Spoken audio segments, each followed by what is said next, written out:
He wished he never moved to Covenant Cove. At 9 years of age, Sinclair Housing was old enough to know that there were some places people would never move to. It wasn't an ordinary park, that much was for sure, and it possessed a secret no one would see coming. The Housing's trailer was in the far back of the park, which felt more like the outskirts. After a few weeks spent, they only knew two of their neighbors. The only ones who greeted them were the Harpers. They even brought them a cake that said welcome in chocolate icing. Mrs. Harper, whose name Sinclair thought was Kim, seemed relatively nice and outgoing. The only thing he really learned about Mrs. Harper was that she was pregnant, but it was also really hard to tell because she was so thin. She wore these thick black glasses that would be better suited for goggles. Her husband, Richard, tagged along, and he didn't look like he wanted to be there. He was a very tall man, approaching at the 7 foot mark, and Sinclair would catch him scowl at him from time to time. The only neighbors, the other neighbors were the first in recorded history, at least to Sinclair, to not have last names. This belonged to Fred and his daughter, Lisa. Lisa's mother always made it a point that there was at least someone in this complex around his age to play with. On those rare occasions when he could play with her, there was this change in Lisa's character. On the first two outings, they would play in the park in the middle of Covenant Cove. She, she, she seemed just as lively as Mrs. Harper, with the same outgoing behavior. They had fun, even at the time they played hide and seek with the other neighbor kids. Then the three outings after that, and yes, Sinclair counted, she was she was as lifeless and monotone as a rock.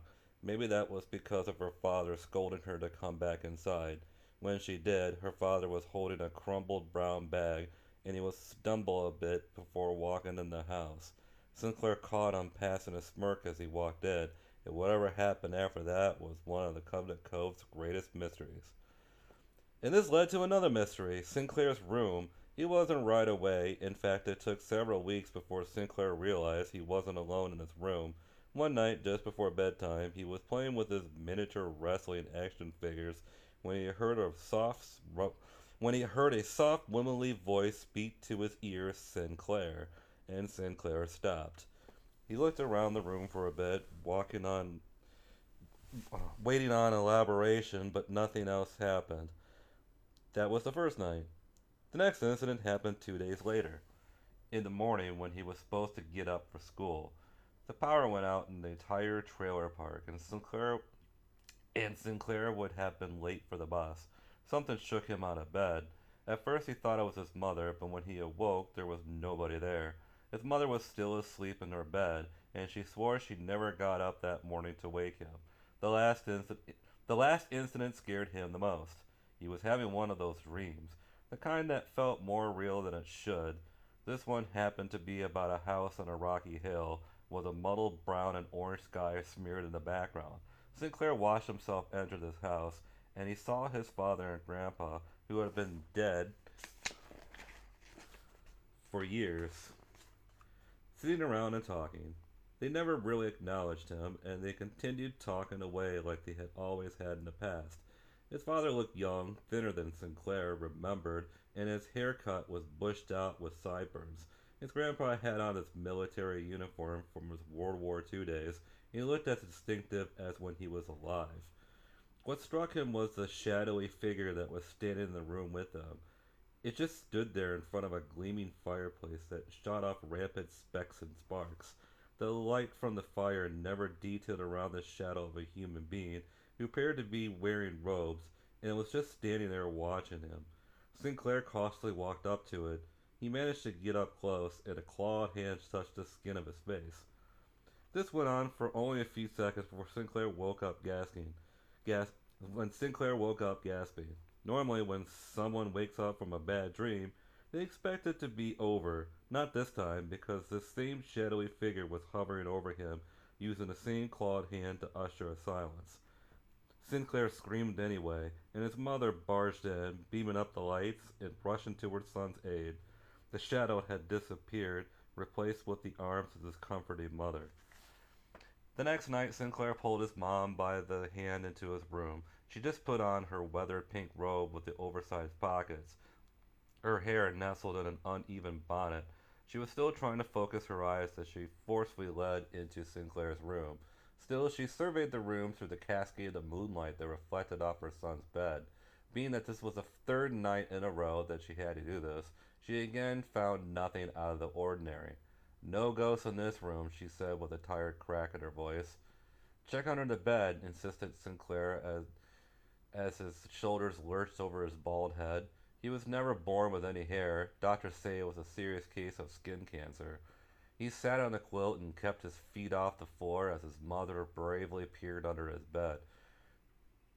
The nightlight shone just enough to see nothing but boxes and toys.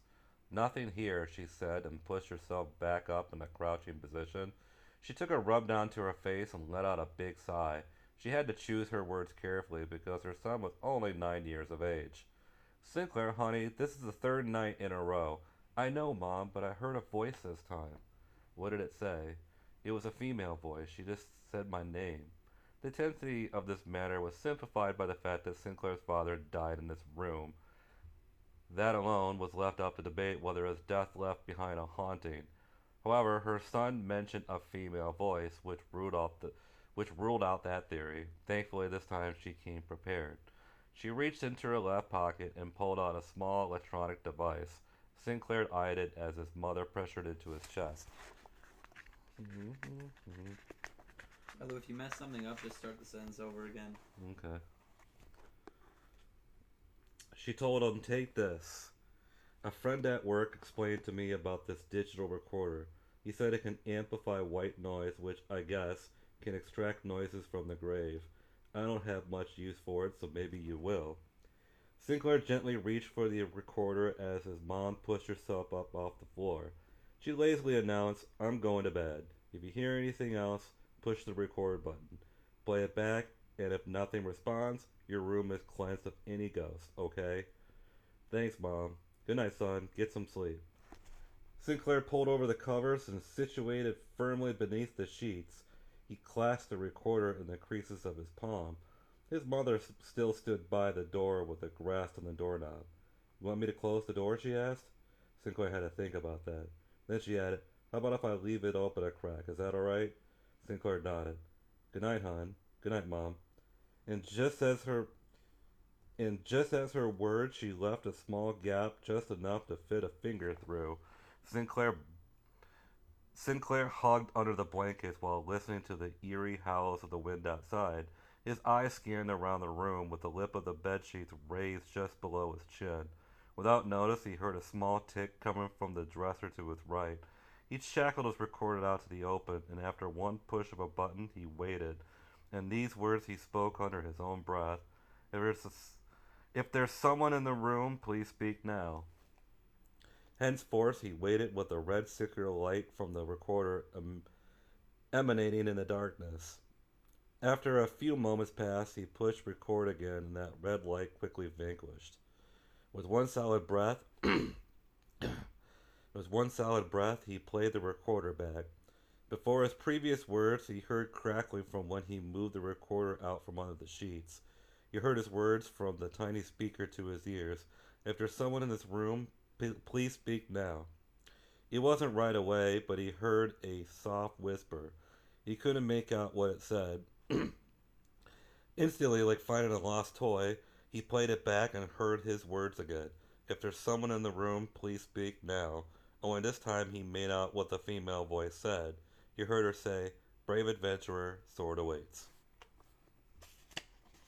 And that's